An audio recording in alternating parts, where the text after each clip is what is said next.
El Centro Virtual Isaacs de la Universidad del Valle presenta La Palabra en Radio, un espacio para la literatura, el arte, la cultura, la poesía, novedades editoriales, charlas con escritores. La Palabra en Radio, domingos 10 de la mañana por Univalle Estéreo. Dirige y presenta Darío Henao Restrepo. La Palabra en Radio.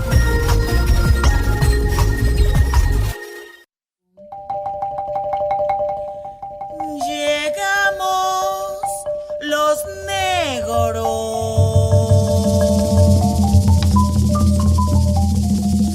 Los negros llegamos.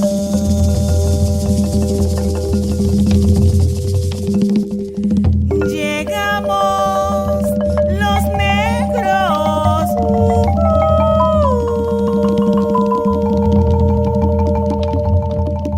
Los negros llegamos.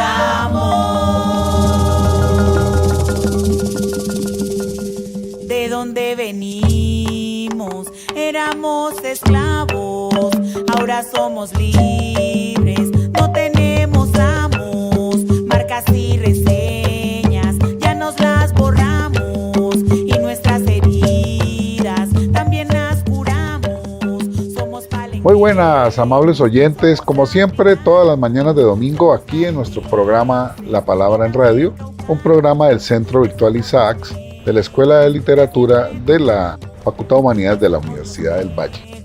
Que siempre cantamos, toque palenquero negro, toque esa marimba, toque palenquero negro, toque esa marimba, que la negra baila.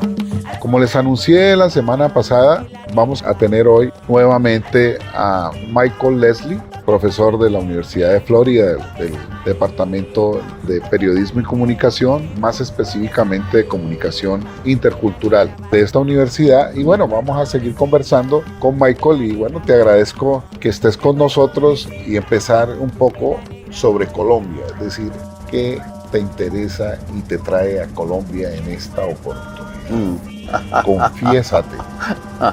Bueno, primero, mis experiencias en Colombia comenzaron hace varios años. Si comienzo a calibrar, yo creo que desde hace 10 años estoy viniendo a Colombia. Primero por parte del Departamento de Estado de Estados Unidos y después algunos viajes que he hecho personalmente porque ya tengo amigos que viven en Colombia y he pensado que en particular en esta área donde nosotros estamos en Cali, pues hay una representación, una población significativa de personas afro. Tengo entendido 30%, digo, o sea que me siento que estoy representado, por decirlo así, demográficamente en esta área de su país. La otra cosa fue que tuve unas experiencias con personas negras que estaban lanzando revistas en esta comunidad y me atrayó la atención de que, bueno, hay personas de color que están también metidos en los medios, ¿verdad? Que están haciendo cosas. Entonces pensé que podría encontrar aliados, personas con quienes podría trabajar, material que podría utilizar para poder comprender mejor lo que está pasando aquí en cuanto al fenómeno de relaciones raciales. Usted mencionó una cosa, la democracia racial, que en Brasil por lo menos, y bueno, en muchos países latinoamericanos, inclusive aquí, la gente les gusta esa ficción bastante, ¿verdad? Y a mí me gusta la ficción también, ¿verdad? Nada más que pues en la realidad lo que observo, lo que veo, no es eso. No corresponde. No corresponde. Entonces eso produce una crisis en una persona que quiere decir, bueno, ¿qué está pasando aquí? ¿Cómo podemos hacerlo que sea diferente? No solo por ser diferente, sino para poder avanzar los intereses de las personas de mi color, no solo aquí, pero en todo el mundo, porque yo viajo siempre con ese propósito de ver cómo puedo mejorar nuestra situación en el mundo. En el caso que te interesa de Colombia, para que vamos entrando en materia, lo presentaste en la última conferencia de los estudiantes de doctorado de Sociología y de Humanidades en Estudios Afro-Latinoamericanos, es el tema de Francia Márquez, es decir, es histórico. Después de 200 años, primera vez en la historia de este país, tenemos una vicepresidenta negra que precisamente luchó en el norte del Cauca, en su comunidad, cerca de Suárez, porque las empresas explotadoras del oro, que precisamente generan la destrucción del medio ambiente, y eso la fue catapultando como una gran líder. Estudió Derecho al mismo tiempo que trabajaba en casas de familia. Es una historia muy bella. Quiero que tú me des la impresión que te da y el interés que tienes por ese fenómeno. Bueno, dado que tuvimos también un fenómeno similar en Estados Unidos con el ascenso de Barack Obama, que yo me acuerdo en la campaña, en toda la preparación de la campaña, yo estaba llorando a ver que él realmente pudo tener suceso en ser elegido presidente de Estados Unidos. 400 años de la República y 400 años de esclavitud, y un hombre negro por primera vez y con esposa negra también. Negra, claro. Llega a la presidencia. Un fenómeno que me dejó esa noche a muchos de nosotros que trabajamos en su campaña, nos dejó llorando delante de la televisión. Estamos en la sala y llorando, ¿verdad? Yo llorando porque cómo esto puede ser, digo, es increíble por decirlo así. No lo podía creer. Y luego sucedió el fenómeno aquí en Colombia de una mujer que asciende a la vicepresidencia. Yo, lo que he entendido, hay otro país o dos en Latinoamérica donde hay vicepresidentas negras. En Costa Rica. Sí. Bueno, gracias. Es lo que me dijeron. No lo observé personalmente, pero me dijeron. Entonces, cuando un estudioso de la comunicación como yo, interesa saber cómo fue posible eso.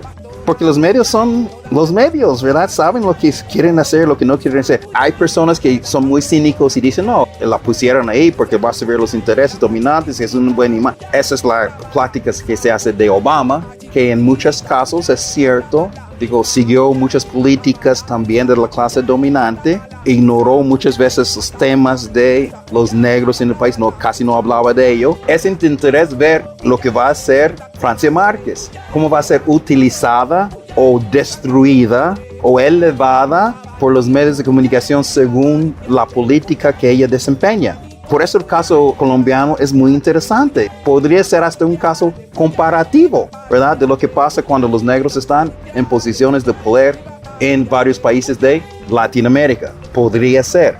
Esa es la fascinación. Yo siempre cuando veo yo lo llamo abnormalidad. ¿Qué es lo que hace posible la abnormalidad? ¿Y cómo lo podemos sostener?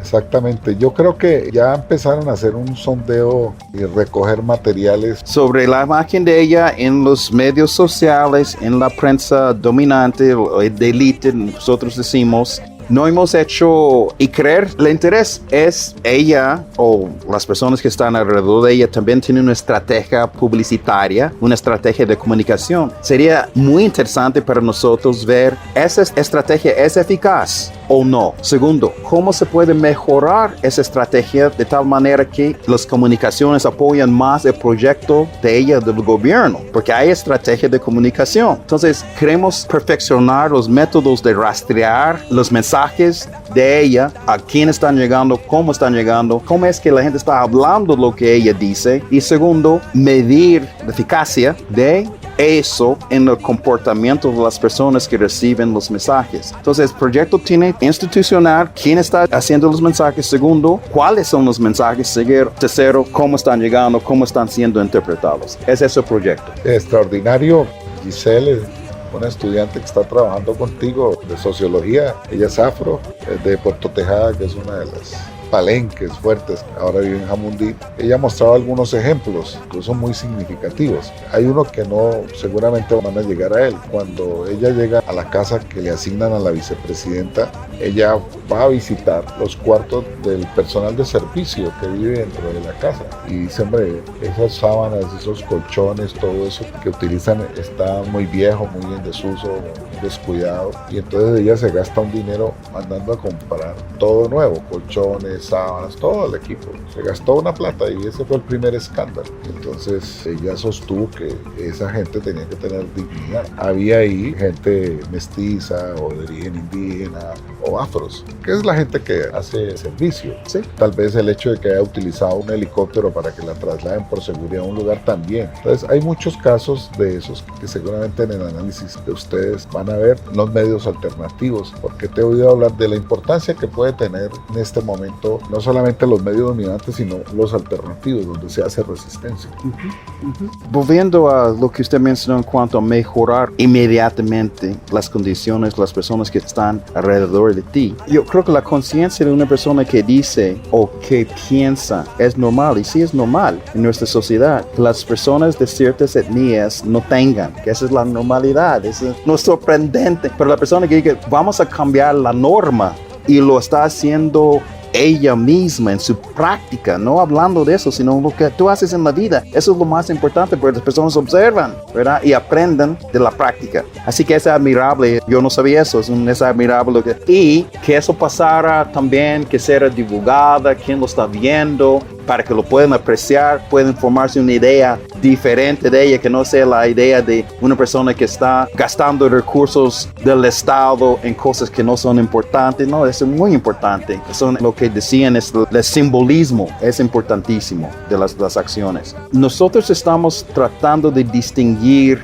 cuáles prácticas de nosotros son criticadas o nos dicen que no tenemos derecho a ser conocidos en otro molde. Por ejemplo, salir del molde de personas que necesitan estar en el molde de personas que tienen capacidades, que somos ingenieros, somos doctores, estamos en todas las áreas en la sociedad. ¿Por qué no estamos hablando de las personas que tienen éxito, las personas que están trabajando por el cambio, y por qué nos enfocamos, por ejemplo, en la criminalidad, ¿verdad? Entonces, eso es el objetivo de poder en el trabajo comenzar a distinguir cuáles son las prácticas que nos posicionan como el otro, como el indeseable, como traumatizados, y comenzar a cambiar esa imagen de nosotros para que las personas piensen de una manera diferente del afro o de los marginalizados. Para palaguearlo, ay, pa' que la flema no te vaya a ahogarlo, trae el ombliguero. Pero hay algo que te quiero preguntar, porque ya lo mencionaste en conferencias, son las políticas de acción afirmativa. Sí, aquí ya las hemos empezado a aplicar en nuestra universidad y entran por esas políticas cupos especiales indígenas y afros. ¿Cómo es en los Estados Unidos y qué balance haces tú de ello? Seguramente habrá que avanzar también muchas cosas en este sentido, sobre todo en docentes que casi no tenemos. Sí, y la cosa es, yo creo que es una labor de educación, porque muchas personas dicen que la acción afirmativa, y ustedes tienen otro nombre para esto aquí en Colombia, excepcionalidad. Por régimen de excepcionalidad. Ok. Que hay cupos por excepcionalidad. Ok. Comenzar a enseñar o divulgar la idea de que esto no es nada no es injusticia, al contrario, es hacer justicia por todos los abusos que ha habido durante todos siglos y siglos contra estas poblaciones. Y no el diálogo, el discurso que se está comenzando a divulgar, sobre todo en Estados Unidos, es que esto no es justo. No es justo que le demos oportunidades a estas personas, porque nosotros debemos tener los privilegios que tenemos y mantenerlos, en vez de dar oportunidad de que emergen otros estudiantes en medicina, en todas las profesiones, y sobre todo en la universidad, en los docentes que pueden enseñar a otros para que ellos puedan emergir y hacer sus carreras. Usted mencionó una cosa, ahora me acordé, de los medios alternativos. ¿Qué influencia tienen ellos en abogar por el cambio? ¿Quién los están leyendo? ¿Cuál es su distribución? ¿Cómo los podemos financiar? Tal vez sea obra del Estado, como se hace en Europa. Los partidos políticos que no tienen los recursos necesarios tienen subvención del gobierno para que puedan tener voz. Tal vez sería una idea que el gobierno también pudiera subvencionar voces alternativas para que se divulga lo que no se puede divulgar en la prensa privada, porque depende de intereses privados que no tienen ningún interés en el cambio sistemático de la sociedad. Entonces yo creo, usted mencionó bien, la prensa alternativa, cómo apoyarla. Pero más que apoyar, ¿qué es lo que realmente está haciendo? Nosotros decimos prensa alternativa, pensamos que el mensaje es alternativo. A lo mejor no lo es, ¿verdad? Ahí está todo el interés de este trabajo en los medios. Pues te voy a dar un dato que me pareció muy curioso. Se está haciendo estudios hoy de los portales alternativos en América Latina, que pasan ya de 10.500 portales en el último estudio. A ese fenómeno se le llama el hormiguero.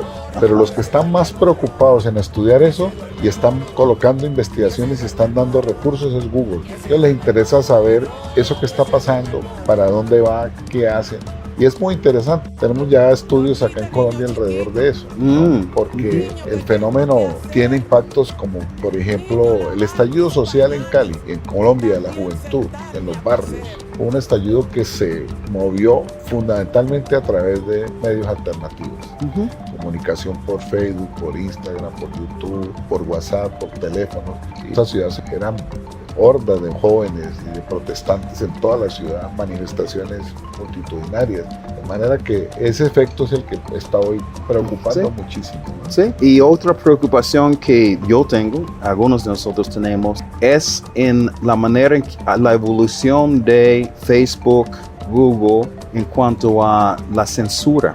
Entonces hay mensajes ahora que tienen que pasar por un proceso de censura antes de ser difundidas en los medios sociales. Se pueden suprimir ciertas informaciones. Google tiene, por ejemplo, información, el ranking que da en la información. Algunas veces esas informaciones son pagadas o son subvencionadas para que salgan arriba. En cuanto tú haces una encuesta en Google, que vas a ver primero son los que han sido subvencionadas. Entonces, por eso es tan fascinante estudiar no solamente los mensajes, sino también la estructura en la cual esos mensajes circulan. ¿Quién está en control de eso? Porque la información no es información libre. Es información que tiene más recursos, puede hacer que su información acceda más. Sobre todo en los medios sociales, los medios de información que usted llama alternativas. Por eso le pregunté, ¿es que son realmente alternativas? ¿Hasta dónde? ¿Cómo? Claro, vale la pena. No la saco llena, la saco más que embarrada.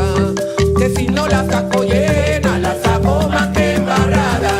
Voy a meter mi cuchara, voy a meter mi cuchara. Que si no la saco llena, la saco más que embarrada. Que si no la saco llena, la saco más que embarrada.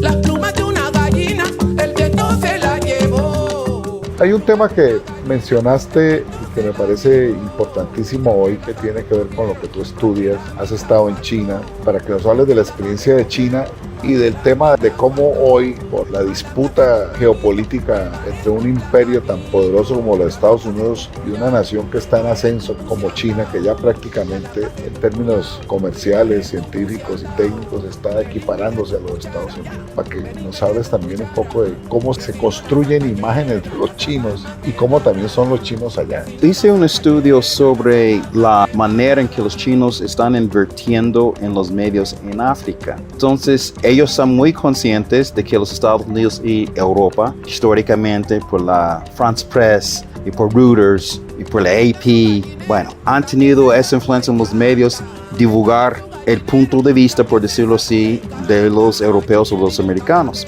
Los chinos también ahora tienen periódicos, tienen enseñanza en las universidades, tienen periodistas chinos trabajando en África y tienen también las redes que ellos utilizan para dar información a los medios de comunicación en África que representan el punto de vista, vamos a decir, chino o por lo menos, como usted dice, alternativa, ¿verdad? Como también es la situación Al Jazeera. Lo mismo, bueno, ya estamos teniendo algún impacto, ¿verdad? La crítica que se le hace a los chinos es lo mismo que se hace a los Estados Unidos, que son imperialistas, que quieren los recursos de África para China, porque ellos están construyendo su economía, la exportación, la importación, todas esas cosas. Entonces hay mucho escepticismo alrededor de China como algo que puede balancear el imperialismo dominante que ha sido históricamente de Estados Unidos y los países europeos. Personalmente, yo pienso que es mucho mejor tener alternativas que no tener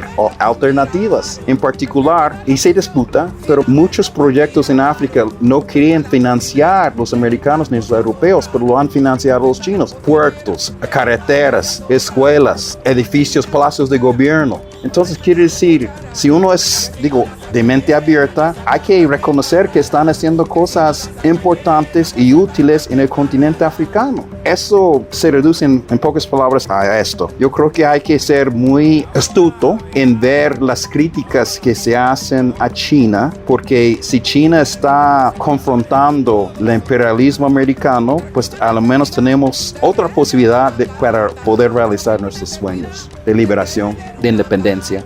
No quiere decir que vamos a seguir los chinos necesariamente, pero vamos a aceptar, estoy hablando como un africano, vamos a aceptar lo que ellos pueden ofrecer, ¿verdad? Sí, vi una noticia ayer en la Folia de Sao Paulo de lo que está preparando el gobierno de Lula a China, y dicen que es un poco también para presionar a que los Estados Unidos se metan más la mano al bolso en proyectos brasileños como por ejemplo el Fondo Amazónico, en donde los Estados Unidos no han colocado los recursos que podrían y deberían y están obligados a colocar, porque son las potencias industriales las que más contribuyen a la polución del planeta. Entonces, eso que tú estás diciendo es cierto, pero hablemos para cerrar, Michael, la campaña que hay dentro de los Estados Unidos sobre los chinos. Yo creo que es evidente que los Estados Unidos están en un periodo de declinación. Entonces, muchos problemas que tenemos en Estados Unidos, sociales, económicos, hasta políticos, pues una estrategia muy valiosa que siempre ha sido utilizada es establecer otra persona que es responsable por nuestros defectos, por decirlo así, por lo que no hemos podido hacer. Ese es el enemigo, debemos atacarle a él. La causa de que no tengamos son los chinos, ¿verdad? Y porque China es una potencia comercial que compete, digo, mano a mano, como dicen ustedes aquí, con los Estados Unidos en los mercados del mundo, ¿verdad? Yo cuando no conozco totalmente la realidad colombiana, pero cuando viajo en India, cuando viajo en Vietnam, cuando viajo en África, bueno, veo los productos chinos están en todas partes.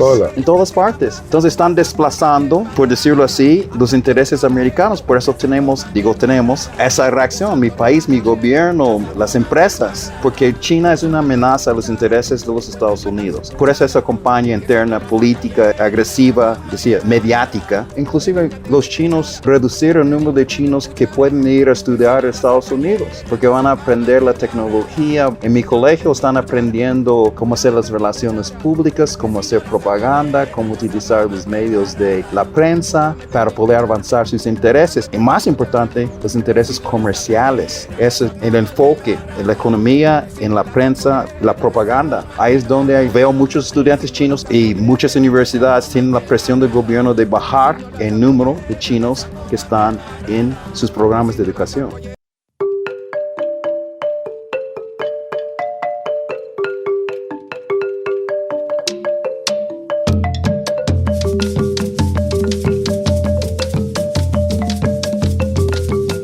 Por aquí pasó, uyae, mi santa comadre, uyae. Por aquí pasó, uyae, mi santa comadre, uyae. Con un abanico, uyae, iba para limpiarle, uyae. Con un abanico, uyae, iba para limpiarle, uyae. Iba para limpiarle, uyae, iba para limpiarle, uyae. Iba para limpiarle, uyae, iba para limpiarle, uyae. Cante, cante, cante, uyae, cante cantadora. Bienvenidos a este espacio Música Negra. Hoy nos acompaña la maestra María Faustina Orobio Solís, nacida en Limones, Cauca, tiene 62 años de edad. Es cantadora de música tradicional y compositora. Desde su nacimiento está ligada a la música, a la tradición oral, a las danzas y gastronomía de la región Pacífico Sur colombiana. Se ha dedicado al desarrollo y al enriquecimiento del patrimonio cultural inmaterial que existe en esta región. Cantaba la misa, uyay, cantaba la misa, uyay, cantaba la misa, uyay, cantaba la misa, uyay, cantaba la misa, uyay. Y usted veía que bailaban con una perfección, con sus faldas largas, bien vestidas, y todas bailaban al mismo estilo, al mismo compás, pero diferente a como bailan ahora. Ahora bailan al compás. Por ejemplo, el currulao lo bailan muy bonito ahora, pero muy diferente a como lo bailaban mis viejos. Los jóvenes a su manera, que porque así les han enseñado los profesores. Y los viejos que saben el verdadero baile, empiezan a afilar, a poner su baile ahí en práctica. Quiere decir, para que lo quiere, lo aprenda en este momento. Pero dicen, ay bebé, esos viejos no saben bailar, esos viejos no saben nada. Cuando, ¿cómo que no saben nada? ¿De dónde nacimos? ¿De dónde venimos? Pertenecemos a esos viejos que ahora dicen que no saben nada. Porque si ellos no hubieran tenido ese talento, aunque no sabían ni leer ni escribir, pero eran talentosos, aprendían un poco de cosas, que ahora un poco, muchachos, para ellos no es nada. Y de ahí fue que vinimos naciendo las generaciones, que los estén dejando morir es una cosa, yo sí no quiero que se muera. Por eso digo, la música la transmito hasta el día que me muera. Venían de la mano, de la virgencita, venían de la mano, de la virgencita, alhaja bendita, de donde ven hijo, alhaja bendita, de donde ven hijo, yo vengo del Piale, Faustina ha contribuido con su obra a salvaguardar este legado ancestral cultural que obtuvo de su abuela, quien era también diáspora de todo este saber, transmitiéndole la sabiduría, los secretos y los diferentes aires y cantos que se deben tener en cuenta para la buena interpretación de la música tradicional del Pacífico. Y ha grabado una importante colección discográfica bajo el sello de Resistencia Music. En sus cantos, Faustina evoca episodios de su música y de su comunidad con este ritmo musical arrullo y con la canción Mi Santa Comadre.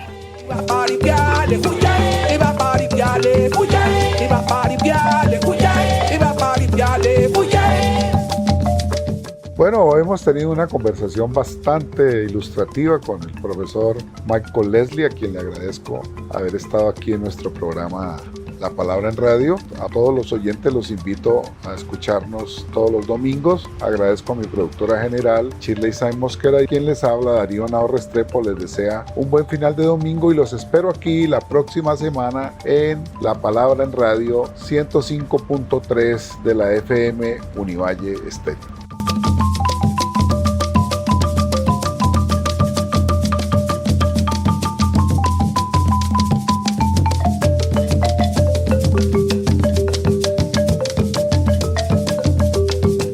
alhaja bendita, de donde ven hijo, alhaja bendita, de donde ven hijo, yo vengo del Piale, donde pareció, yo vengo del Piale, donde pareció, donde pareció, donde pareció, donde pareció, donde pareció, por aquí pasó, mi Santa Comadre, por aquí pasó, mi Santa Comadre, con un abanico, iba para limpiarle, con un abanico, iba para limpiarle, iba para limpiarle, iba para limpiarle, iba para limpiarle, iba para limpiarle, iba para limpiarle,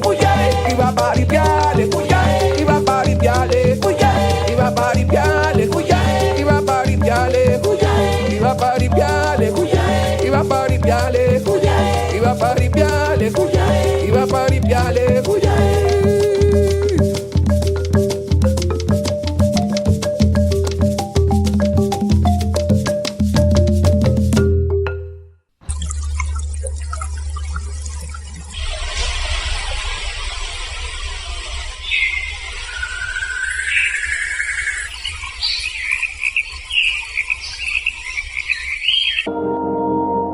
El Centro Virtual Isaacs de la Universidad del Valle presenta La Palabra en Radio, un espacio para la literatura, el arte, la cultura, la poesía, novedades editoriales, charlas con escritores.